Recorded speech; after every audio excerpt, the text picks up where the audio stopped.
that he shot, you see Elizaveta Svilova cutting the material with her big scissors, with her glue pot ready, and then you see, again, the sequence as it's been cut. So the question of the possible illusionism of editing inserted into that sequence in which the illusion of magic is being performed for the children and their gazes of wonder. It's a wonderful trope. And obviously, Vertov and Svilova were having a great deal of fun. I mean, there's such an amount of joy in that movie. What these tools can do, you know, what this camera and this pair of scissors, this pot of glue can do. Vertov wanted the viewer to understand the film as a constructed entity. Americans are the complete opposite. They are trying to cover over the ways by which a film gets made into a film so that the audience isn't paying attention to that. You are now listening to a talking moving picture whose synchronism is not only perfect, but foolproof. It really isn't until the sound and the editing technology in conjunction become more sophisticated that Hollywood slides right back into the same kind of editing patterns it had before, but now it incorporates sound. So editors began to use sound, and then they began to use music, and then they began to find other tools. So you get things like using music, sound bridges, and cutting on certain dialogue breaks, things like that, as a way of easing the work of editing and working in conjunction with it, not against it. All right, cut.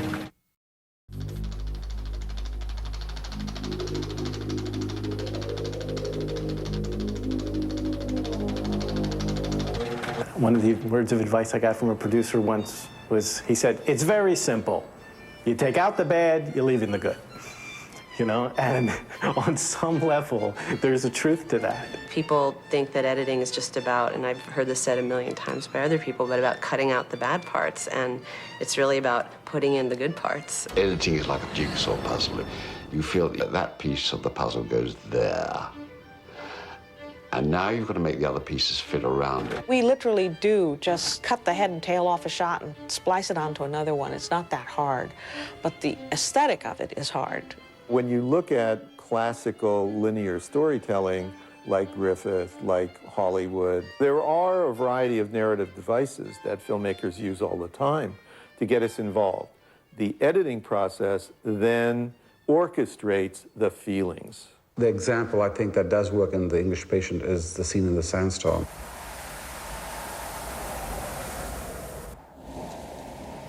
Catherine is talking to Almasi in this truck, and at one point she just puts her hand out, and while he's talking or she's talking, her hand moves along the window, and outside is a storm.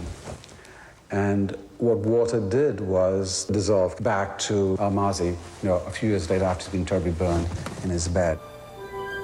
So it looked like it was caressing his face. And so here's a woman who's now, in fact, dead in present time, caressing her lover's face. I mean, it's a remarkable scene, and it suggests so many things of compassion, forgiveness, all these things that are there.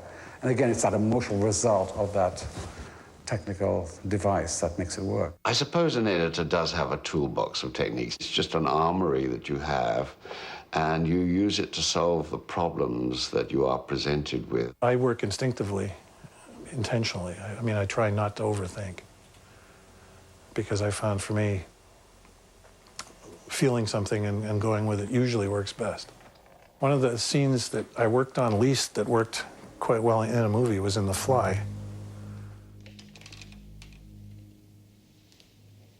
There was a scene where Jeff Goldblum was getting more fly-like, and he did this sort of gymnastics thing in his apartment, swinging from the rafters and pipes and stuff. And it was quite complex, had a lot of footage, used doubles, 2 different doubles. It's not so much that it maybe is my favorite scene, it's just one of those ones I put off and put off and put off, and obviously I was thinking about it, probably more or less subconsciously. It's all about mood. It's not about the passage of time. It's about, where you are at that moment in that movie. And for me, within that first section of Gameau, the intention is to help you enter a world and a tone that is then brought through with the rest of the film, but the montage sort of greases the wheels for it. Editing is the skillful art of controlling what is seen and not seen. You can shift and change the sense of tone, change the sense of time by the particular combinations of shots. It's difficult to theorize about this subject. Perhaps it can best be explained by illustration. Shot order, the organization of shots. Combination of the shots through our power with editing.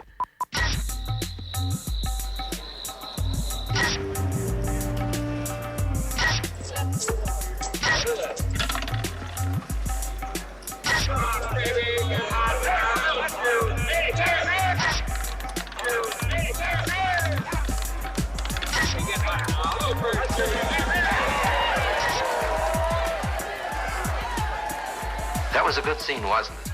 Now let's take a look at the sequence edited with variety.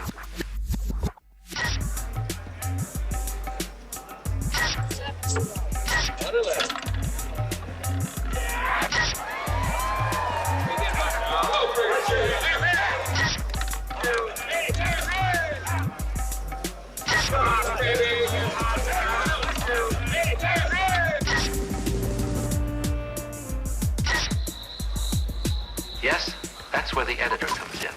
Given the proper film, he can enhance a scene like this a great deal.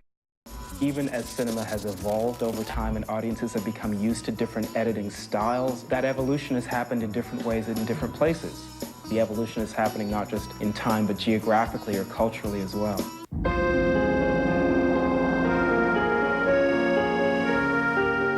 The French New Wave is a movement that started in the late 50s in France by a group of critics and writers who decided to break away with the academic way of making films of that time, who liberated the cinema into the streets. And it's generally a movement that made cinema available to very young filmmakers. It was a liberation. Editing was an enormous part of the new wave, particularly with Jean-Luc Godard and Breathless. When you watch Breathless, you kind of think they've thrown editing rules out of the window. The effect is fantastic. There just became a whole new philosophy about film editing. You could take a moment, enlarge a moment, or you could shorten a moment. And you could say to them, this is a moment, and you need to know about it. I mean, look at the very title, Breathless.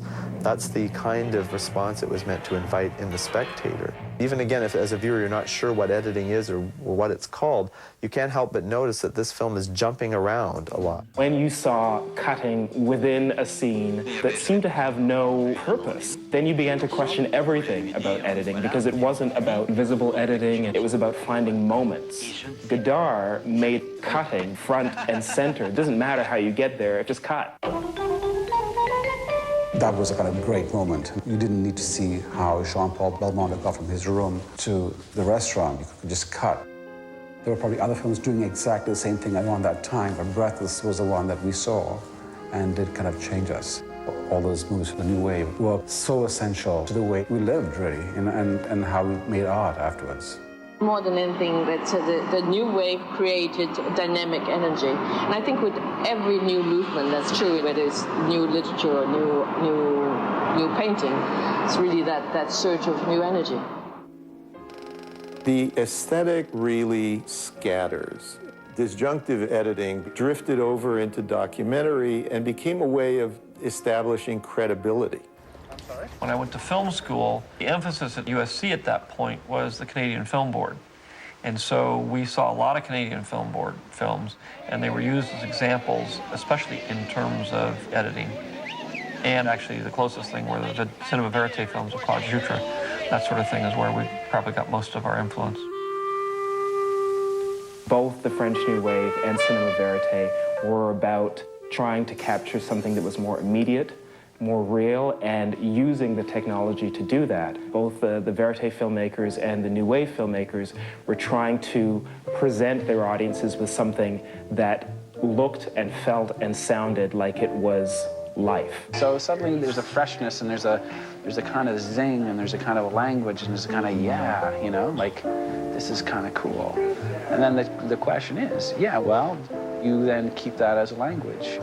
And I hope that, you know, yes, you know, but it is more